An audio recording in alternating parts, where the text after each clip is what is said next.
Right, so I'll just start with, right off the bat, like some of the reports out last week about my looking for a buyout and trying to leave here and all that. It's just categorically false. There's zero truth to any of that. Glad I'm here. We're working towards our goals and the process. Had great support from Chancellor Roberts, Bubba, Steve, and so forth. Mike and Marty. It's been those people have all been great, and I appreciate all their help and everything. And, we just believe very much in the process. Like Bill Walsh says, the score will take care of itself, and I've always believed that. You just got to keep working and grinding away, and that's exactly what we're doing. So, we had a good week last week on the field.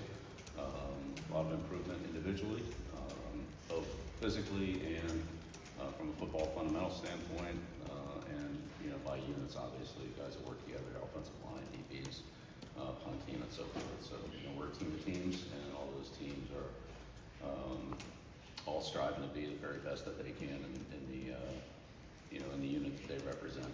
So looking forward to really turn our focus a little full speed ahead here towards Cal.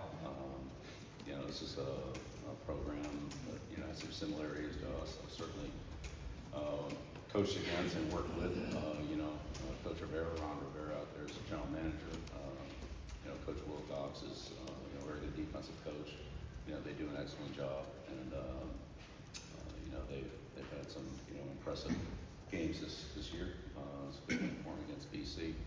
Some of their key players stepped up for them and made some impressive plays. They have some good skill players. Certainly, Saga Pulitele, quarterback, is having a good year. As a freshman, we got some big receivers. Jesus is an explosive returner and kind of slot receiver. He does a lot of things for them. And then defensively, they have a couple of really good pass rushers and good secondary players as well. Made some big plays for them. Their wins. Also mentioned Plummer's another big receiver. He's probably one of the best special teams players we'll see this year. He's excellent player at coverage and it's going to be a really hard guy to block. So, it's a big challenge for us here.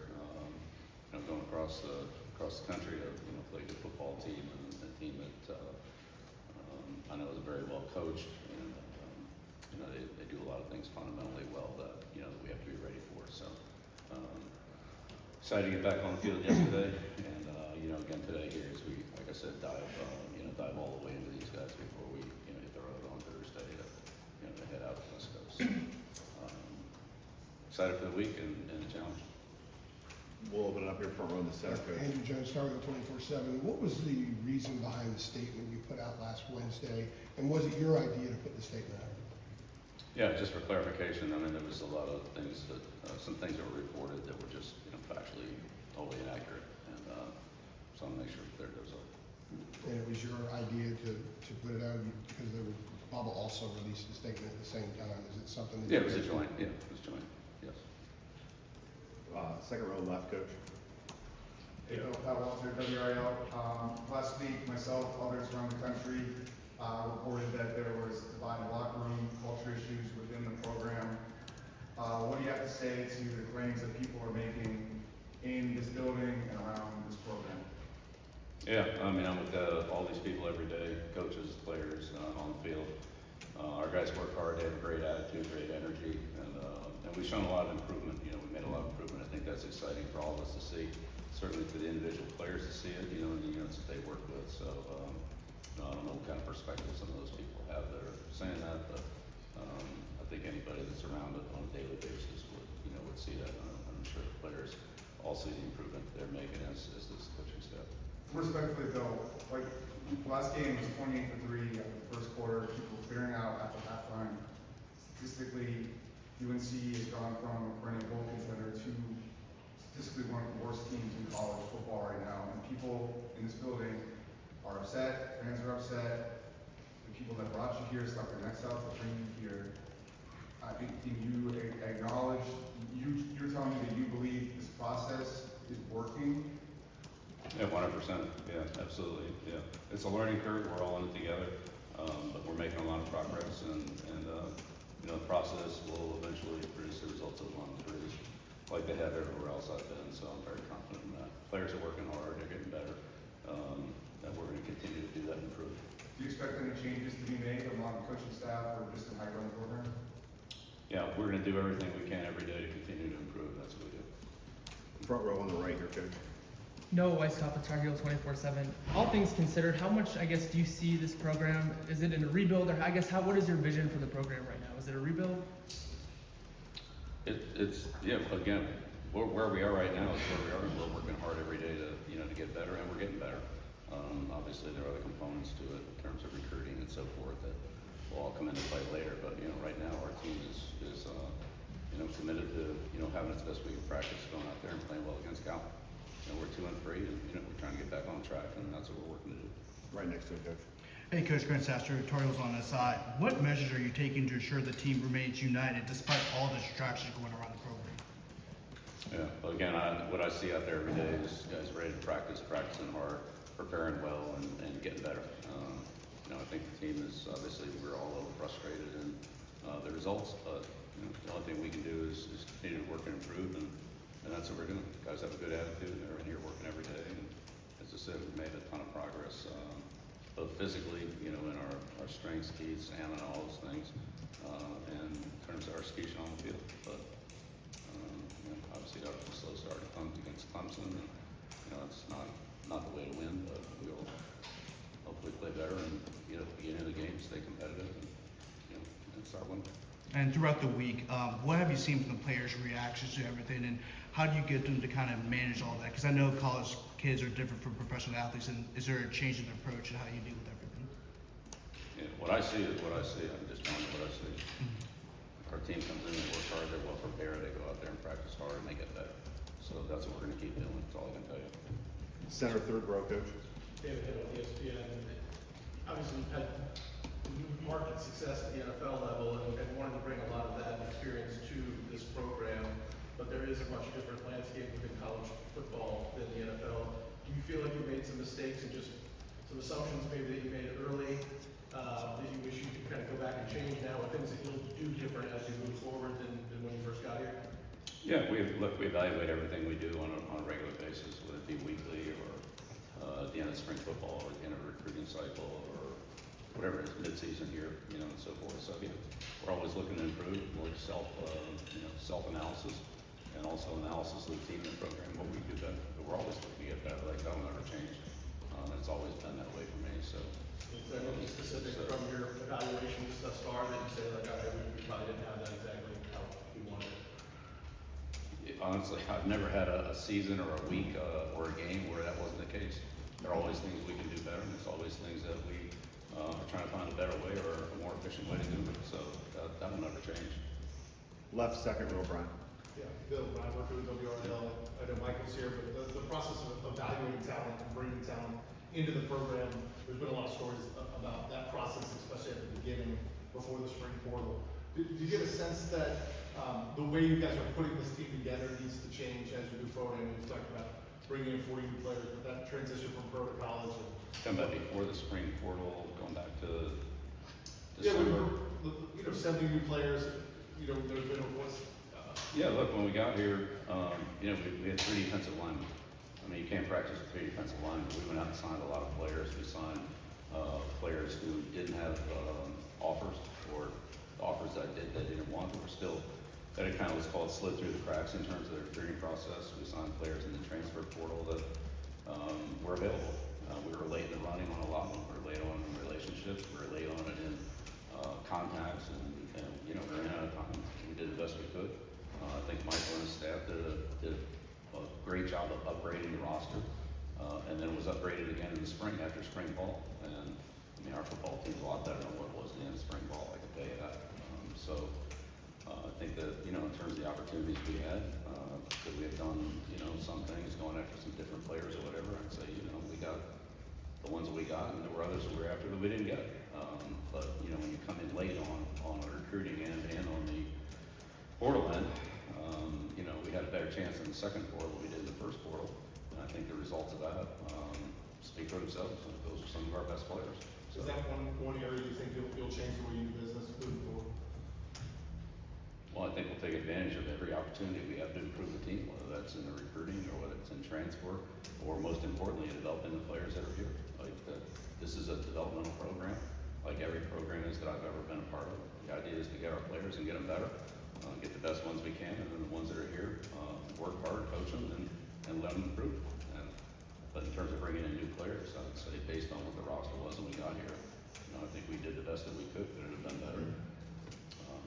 We did the best we could. Right next to him, coach. Coach Chris Lee from WRL. You've mentioned a couple times the improvements and progress that the team's made. I just want to know what are those improvements specifically, and how do you expect that to play out? How do you grade that for this Friday night? Yeah, well, look, again, everybody's most interested in the final score, and I'm at the top of that list. But again, it's a process. Coach Saban's talked about it, Bill Walsh has talked about it, I've talked about it. You build a culture, you build a program, and eventually the results will, they'll come. So when will that happen? Hopefully as soon as possible. But I saw that in Cleveland, I saw it with the Giants, I saw it certainly in New England. That's what it was. And so when we're at that position, when we're working hard to get there, we'll see when that is, then we'll all know it. So that's the best I could think. I could put a timetable on it. I'd say revisionist history is not, it is what it is. We looked at what we did, or sort of some things we could do better going forward. Sure, of course, just like anytime you go through something a second time. But again, from where the team was when we got here to where it is now, we made tremendous improvements in our speed, our strength, our explosiveness, with really relatively few injuries, very few to be honest with you. And so therefore those players have all improved, and they've improved on the football field. And there'll be a score change at some point here, hopefully this weekend. Front row left. Bill, Adam Smith, inside Carolina. Some of the discontent that's been swirling about has been aimed at Mike Lombardi.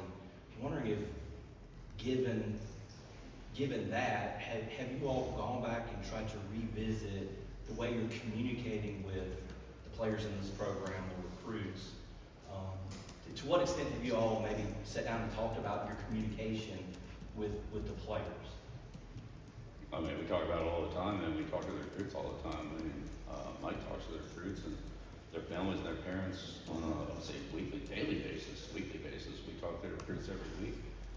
As a staff, we call our recruits, our commits, some other players who are still, let's say, some degree of not committed. We do that on a regular basis. So, not really sure what exactly you're referring to. We can't do it full time because we're trying to coach the team get ready for games. But every single week we talk to our commits and other recruits, both in 26, 27, in some cases in 28 classes. I was out this weekend. I saw a number of players, a couple high school games, and I think 2 weekends before, where I saw players who had made commitments to us, and other players I said were in some state of decision making, let's call it. And so we're all active doing it.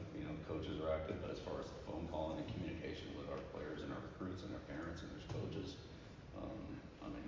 we do a lot of that. And we've had numerous kids. I'd say I don't know the exact number, but I'd say over half have been at our 3 home games this year.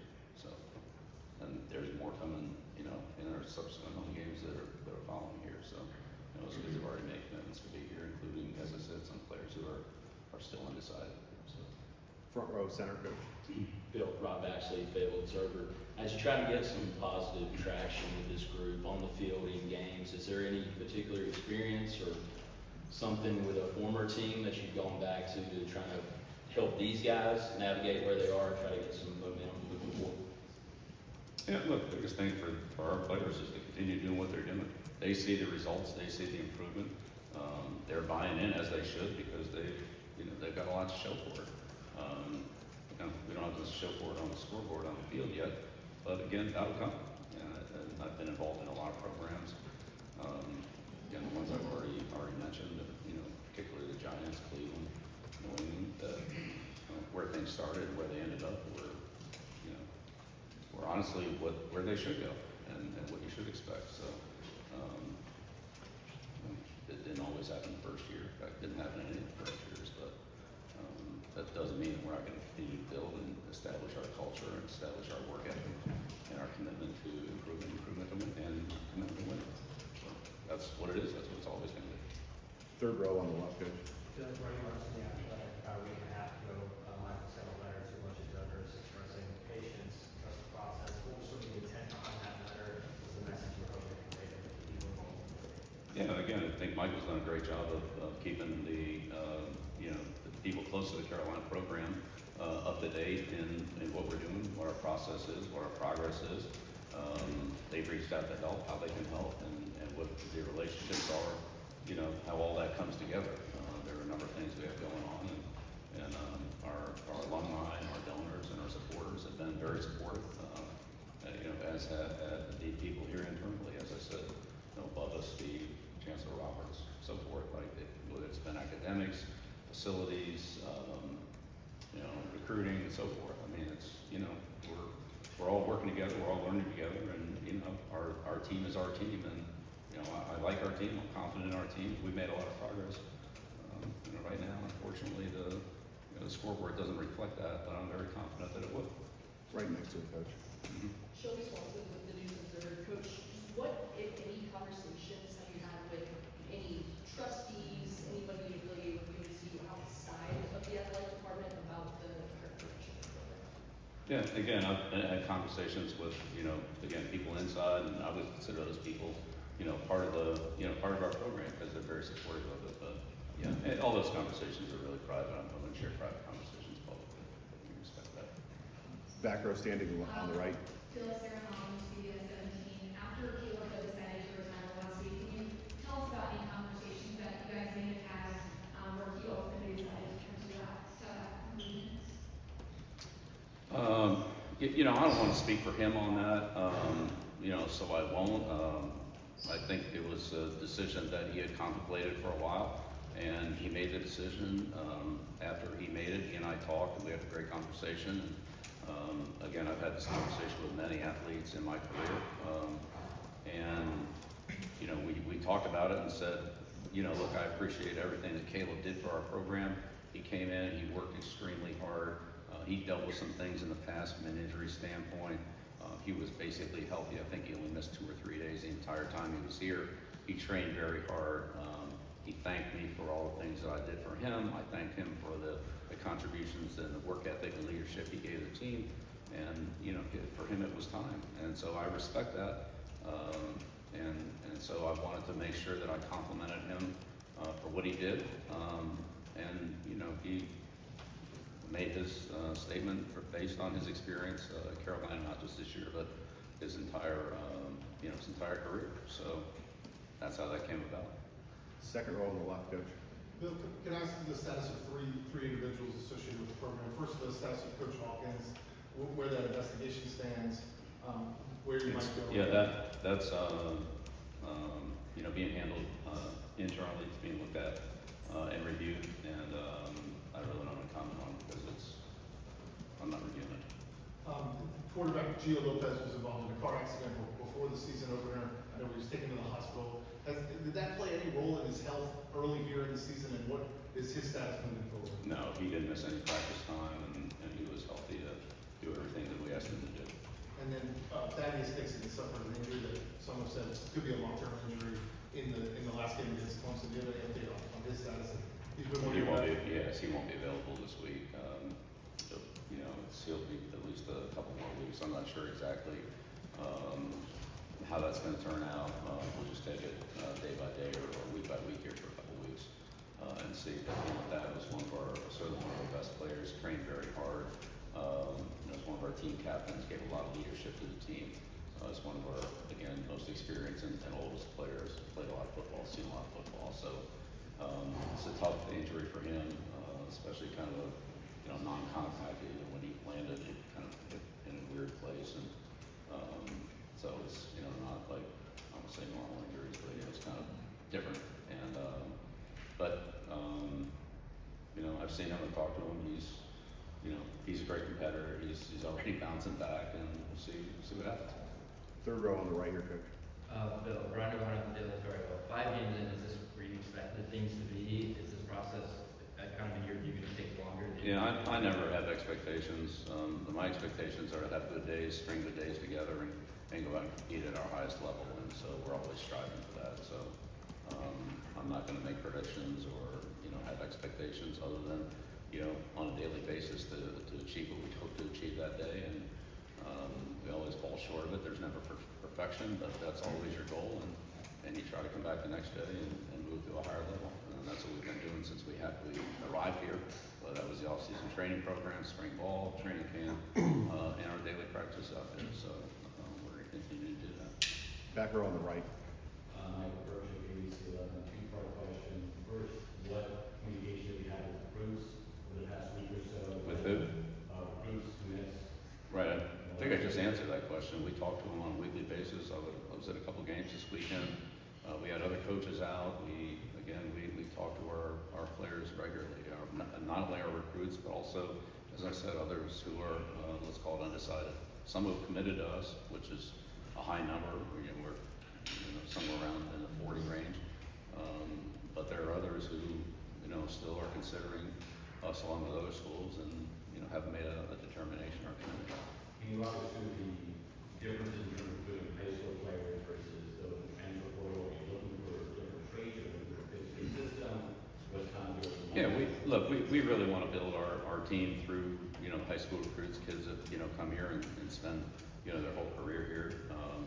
Unfortunately, we don't have a lot of those players on our team right now. There's only about a small handful of them who were recruited here, who are starters, who are significant playtime players. So our foundation is as good as what we want it to be.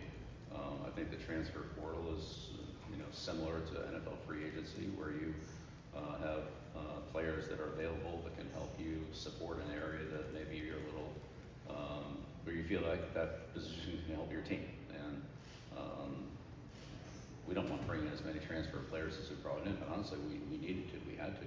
They just weren't here, especially at certain positions where we just honestly couldn't even practice with what the roster looked like in December. So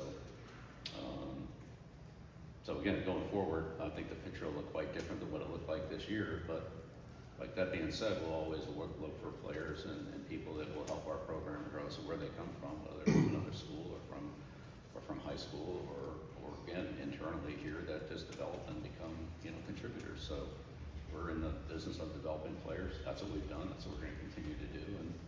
And Mike and his staff are looking everywhere for those players, not just talent, but the right kind of people and that have the right work ethic and team first attitude to bring into this program. We got time for 3 more on the right, and then we'll finish up with 2 on the left. Go ahead, sir. Coach, it had to be kind of funny, but did you realize that you were on Herb Street during the game day on Saturday? I did not. He texted me and said, can we have a quick conversation about this?